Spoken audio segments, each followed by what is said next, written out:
20 to 25 million. Nagpasiro ko na sa kanyang halaga. Napakakunting pera lang yan mga kapatid. Mga kasama ko sa Marines. Dapat hindi kayo nagpasilaw.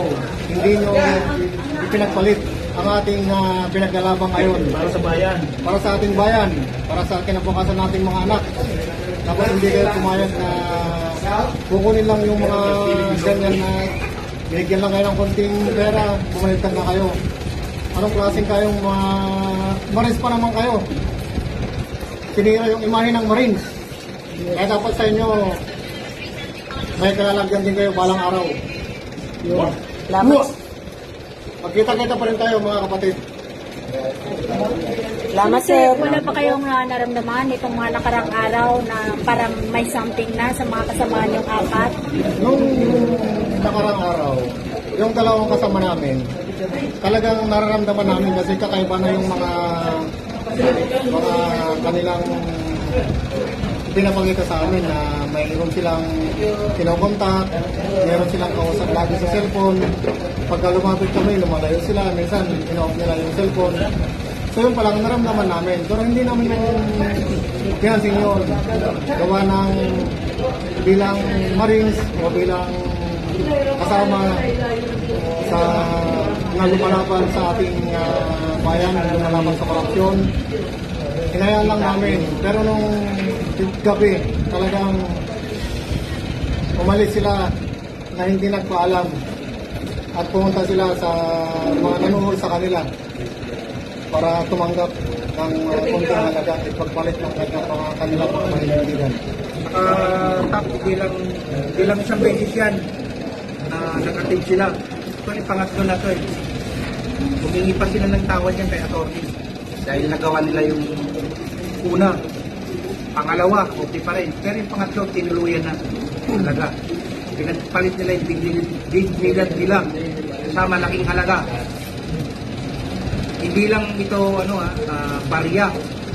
Hindi lang 100,000 kung hindi million. Malaking halaga ang binigay sa kanila. Tapos nagpa-press-con sila, naka-face mask na. Samantalang lumalabas naman po kami. Hindi naman kami naka-face mask eh. Sila talagang balot na balot. Pero kahit balot na balot sila, talikod pa lang nila, alam na namin sila kung sino sila. Eh ngayon, taong bayan na ang mag-ano sa kanila, mag-uusga. Yun ang katotohanan. Kaya siguro kami noon na lang siguro sa kanila. Tama ba yung ginawa nila dahil ang daming sambay ng Pilipino na umaasa sa 18 ex-Marines. Ngayon, 14 na lang. Sa totoo lang po, proud ako sa Marines dahil nakasali na ako dito. Army po ako. Proud ako dyan sa pinaglalaban. Kaso may bumitaw Pero, bandang huli, 14 pa naman kami. Sulit pa rin yan. At asahan ninyo ay yung pinaglalaban namin. Sir, excuse, pwede niyo ba banggitin yung pangalan ng apat na Marine? Ang apat na bumaliktad, Yung mga bumaliktad? si Voluntate, Rosbert Wopan, Bernard Tube, Laruder. At saka merong isang kasama nila na hindi nakasama sa amin, na hindi pumirma ng affidavit, si Valderrama. Sir, excuse, sa tingin niyo magkano ang naibayad sa kanila? Yung sa ebidensya namin na lagi nilang inano sa amin, sinesend or yung mga sa 20-25 million. Ilalabas din namin yung mga video call namin.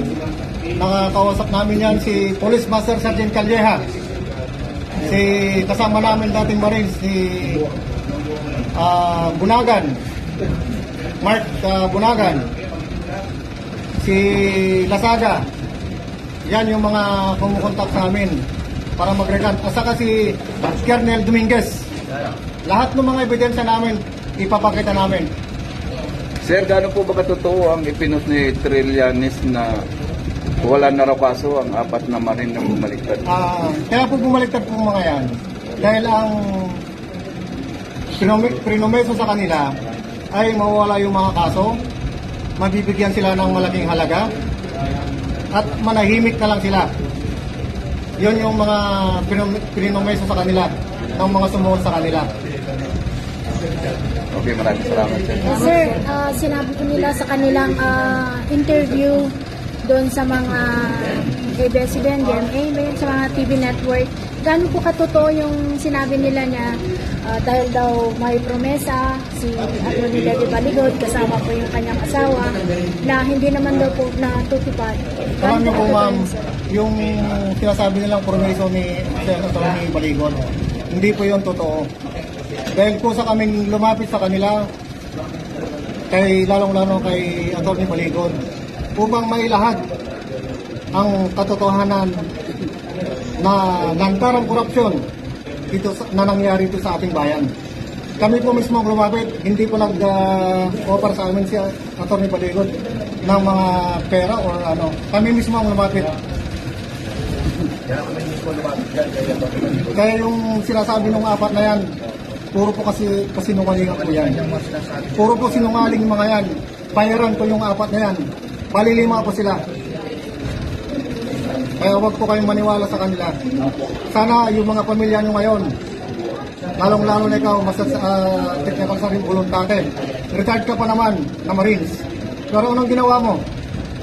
Nirecruit mo kayong tatlong kasama natin na lumalaban talaga sa katotohanan. Anong klase kang retired na Marines? Kapwa ka naming Marines, pero anong ginawa mo? Sinira niyo yung imahe ng Marines. Kahit sabihin natin na hindi tayo tawag nito, yung talagang sinusuka ng Marines, pero yung puso't damdamin natin, Marines pa rin tayo. Kasi naghirap tayo lumaban tayo sa bayan. Nagserbisyo tayo bilang sundalo. Once sa Marines, always sa Marines. Marines pa rin tayo. Kaya sabihin nila hindi ka Marines, pero tingnan magkahalongkatan man ng papel.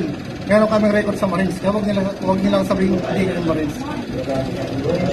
Kaya masasabi ko lang sa apat, sana yung pamilya nyo, mga kapitbahay nyo, mga kapamilya nyo at saka mga kaibigan nyo, hindi kayo bubulihin sa ganitong ginawa nyo na pagtalikod sa ating pinagkalaban.